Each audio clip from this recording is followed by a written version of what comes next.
Halo semuanya, selamat datang di sesi bedah materi kita kali ini. Hari ini, kita bakal ngadain semacam masterclass visual yang super menarik. Kita akan membedah wawasan dari para pakar pasar modal tentang gimana sih caranya bertahan dari volatilitas pasar saham yang kadang rasanya kacau balau, dan yang jauh lebih penting lagi, gimana caranya ngebangun kekayaan yang sesungguhnya. Saya beneran antusias banget ngebahas ini karena kita bakal ubah teori-teori yang kelihatannya rumit jadi strategi yang sangat terstruktur dan gampang banget buat diaplikasiin.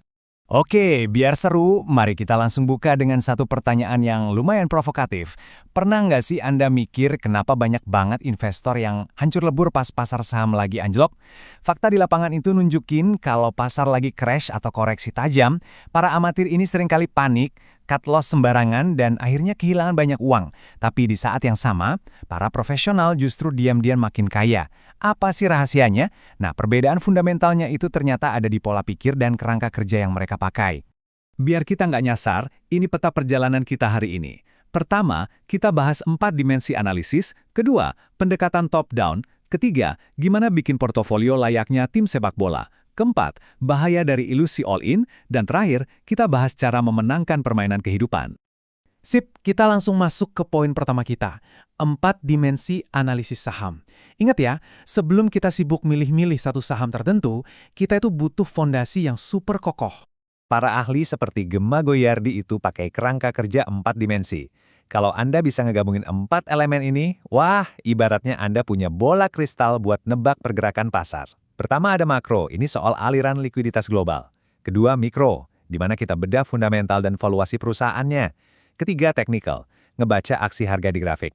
Dan yang keempat, yang sering banget dilupain orang, adalah waktu, memahami siklus dan sentimen pasar. Soal makro, ada satu prinsip yang benar-benar krusial. Induk dari segala likuiditas adalah bank sentral. Analisis makro itu, ya ibarat ngecek ramalan cuaca aja. Bayangin Anda mau keluar rumah, Anda kan pasti ngecek dulu ini lagi musim dingin atau musim panas, biar tahu harus pakai jaket tebal atau kaos oblong kan? Nah, di pasar saham, bank sentral kayak The Fed yang nentuin cuaca lewat kebijakan suku bunga mereka. Kalau Anda tahu arah kebijakan mereka, Anda bakal tahu kemana uang itu mengalir. Terus, kapan dong waktu yang paling pas buat masuk? Jawabannya, belilah saat mayoritas orang lagi frustrasi. Secara teknikal dan psikologis, ini tuh ngasih kita keunggulan yang luar biasa. Analogi sederhananya gini deh, bayangin ada orang yang lagi BU alias butuh uang banget. Terus dia jual mobil Mercedes keluaran terbaru dengan harga setengahnya. Walaupun Anda bukan anak mobil, logika Anda pasti jalan kan? Anda tahu itu diskon yang konyol karena si penjual lagi putus asa. Disitulah para profesional masuk. Mereka nangkep peluang pas orang lain lagi buang aset bagus karena panik. Lanjut ke bagian kedua kita, yaitu pendekatan top-down market. Ini metode yang sangat praktis buat nyaring semua kebisingan di pasar. 900 lebih. Iya, Anda nggak salah dengar, itu jumlah saham yang sekarang tercatat di bursa kita. Nyari satu saham bagus dari tumpukan 900 saham itu, aduh, capeknya luar biasa dan bikin pusing. Makanya kita butuh banget yang namanya sistem penyaringan. Jadi gimana cara kita menyaring 900 saham itu? Kita pakai metode top-down dari pakar seperti Bernard. Kita mulai dari 3 saringan makroekonomi raksasa. 1, kemana arah tren suku bunga. 2, gimana indeks daya beli masyarakat, kalau di atas 100 berarti lagi optimis. 3, apa dampak geopolitik harga komoditas. Cuma dengan pakai 3 filter ini aja, percaya deh, Anda bisa langsung mangkas 900 pilihan tadi, jadi cuma sekitar 50 saham yang benar-benar relevan dan layak buat dianalisis lebih lanjut. Nah, pas kita udah dapat kandidat sahamnya, kita harus ngerti bedanya nilai intrinsik sama harga pasar. Banyak banget yang salah kaprah di sini. Misal nih, ada saham turun 30%. Apakah itu berarti sahamnya murah? Eits, belum tentu. Kalau dari awal saham itu emang udah dihargain terlalu mahal alias overvalued, ya turun 30% pun masih tetap mahal. Nilai intrinsik itu nilai fundamental asli dari bisnisnya. Dan tugas kita adalah nyari saham yang nilai intrinsiknya jauh lebih tinggi dari harga pasarnya sekarang. Oke, sekarang masuk ke bagian ketiga. Gimana cara kita ngeracik saham-saham pilihan tadi? Jawabannya ada di strategi favorit saya, portofolio layaknya tim sepak bola. Coba bayangin Anda itu manajer tim bola. Di lini belakang, posisi kiper dan back, Anda wajib pasang saham-saham defensif, kayak Bank Lapis 1. Mereka ini tangguh, nahan krisis, dan rajin bagi dividen. Terus di depan, posisi striker, baru deh Anda masukin saham komoditas atau konglomerasi yang agresif buat ngejar capital gain. Kenapa ini penting banget? Soalnya kalau tim Anda isinya striker semua, begitu ada guncangan ekonomi, pertahanan Anda langsung jebol, dan portofolio Anda bakal kebobolan parah. Sayangnya nih, nggak semua orang ngajarin keseimbangan yang sehat kayak tim bola tadi. Kita masuk ke bagian keempat buat ngebahas bahaya yang lagi marak banget di media sosial, ilusi pendekatan all-in. Kalau kita lihat dunia finansial sekarang, wah kontrasnya tajam banget. Di satu sisi, banyak oknum influencer abal-abal yang nebarin mentalitas judi. Mereka nyuruh followersnya buat all-in, pakai uang tanas atau pinjol, dan ngejar tren yang lagi hype doang. Ini bahaya banget loh. Di sisi lain, manajer investasi atau profesional yang asli itu justru selalu ngedepanin diversifikasi, manajemen risiko yang ketat, dan perlindungan modal. Orang pro tahu persis, kerugian yang terlalu dalam itu bisa bikin karir investasi Anda tamat selamanya.